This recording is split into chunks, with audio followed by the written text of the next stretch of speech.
Salam Pak Bambang, saya mau izin bertanya, siapakah orang Samaria? Bagaimana sejarahnya? Mohon pencerahannya. Ya, secara umum, artinya mulai dari kitab Kejadian sampai Ulangan, itu tidak berbeda. Kalaupun ada perbedaan, misalnya itu di Wikipedia, itu misalnya ada 6.000 teks Taurat yang berbeda antara Taurat Yahudi, Kristiani, dan Taurat Samaria, itu betul.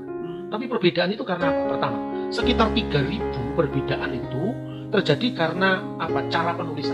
Jadi perbedaan yang adalah ortografis, cara penulisan.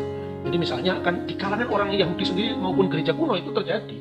Ya seperti kalau perbedaan itu sekarang kita bandingkan kalau kita menulis Pancasila dengan TJ untuk terjemahan naskah Indonesia zaman Bung Karno, karena belum memakai ejaan yang disempurnakan. Dan zamannya Pak Harto Pancasila ditulis dengan huruf C tanpa strip. Itu kan bukan pemalsuan, itu perbedaan cara penulisan. Nah, yang begitu jumlahnya sekitar 3.000. Jadi antara teks Masoretik dengan teks Samaritan atau teks Qumran dengan teks Samaritan tadi hal-hal seperti itu bisa terjadi. Misalnya nulis Elohim itu karena nikutnya belum ada. Yang menandakan O ya Elohim itu Alef, Lamet, Vav, He, Yod, Mim. Tetapi kalau sekarang kan sudah pakai nikut, memakai tanda-tanda hidup. Itu terjadi antara penulisan Hasmonaim, penulisan Herodian dan penulisan Masoretik. Seperti itu. Tapi kalau yang 3.000 berikutnya itu karena apa? Karena begini, ini berkaitan dengan Genesis tadi. Orang Samaria itu kan tertolak sama orang Yahudi yang lain pasca pembuangan dari Babel. Jadi ketika Kores Agung mengeluarkan dekret untuk memulangkan orang-orang tawanan ketika dia menang perang dengan Babel, maka tawanan Babel dikembalikan ke negeri asal mereka, termasuk orang Yahudi. Dan itu bukan hanya cerita dalam Alkitab. Kalau cerita dalam Alkitab saja kan orang boleh meragukan karena Anda bukan Kristen. Itu terbukti dari penemuan silinder Kores Agung. Lalu termasuk orang-orang Yahudi diberikan kebebasan untuk pulang ke negeri mereka dan membangun bait suci mereka. Nah, karena orang Samaria tertolak karena alasannya ketika mereka dijajah Asyur, jadi kerajaan Israel kan terpecah dulu jadi dua. Yang wilayah utara ibu kota Samaria, wilayah selatan ibu kota Yerusalem. Wilayah selatan disebut kerajaan Yehuda itu bertahan sampai tahun 586 sebelum Masehi. Sampai kemudian mereka dibebaskan oleh Kores Agung. Kemudian yang di wilayah utara itu sampai tahun 722 sebelum Masehi. Nah, pada waktu mereka dijajah Asyur itu, untuk mengurangi potensi pemberontakan, maka didatangkan suku-suku dari Babel, Kuta, Sefarwaim, ada 5 suku yang kawin-mawin dengan orang Samaria itu. Maka bagi orang Yahudi ini sebuah larangan, karena apa? Memasukkan bangsa lain ke dalam rumah orang Israel berarti mereka akan menerima dewa-dewa bangsa asing.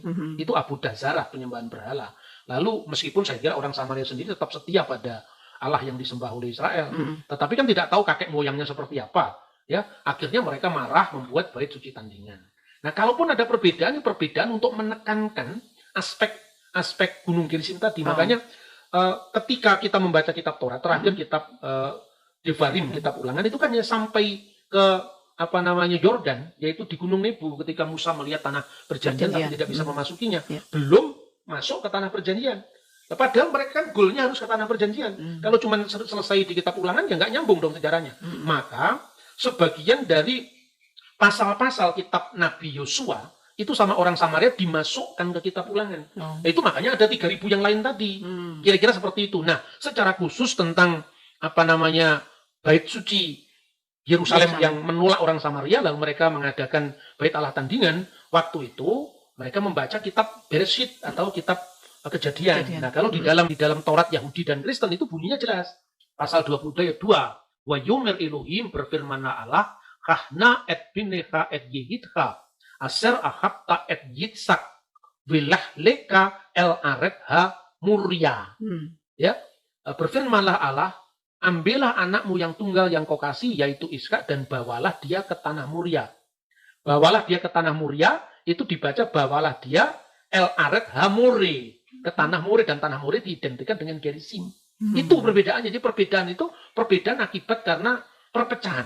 Jadi ya tentu orang Kristen karena dia lahir dari rahim keyahudian, tentu kita mengikuti ortodoksi Yahudi bukan Samaria.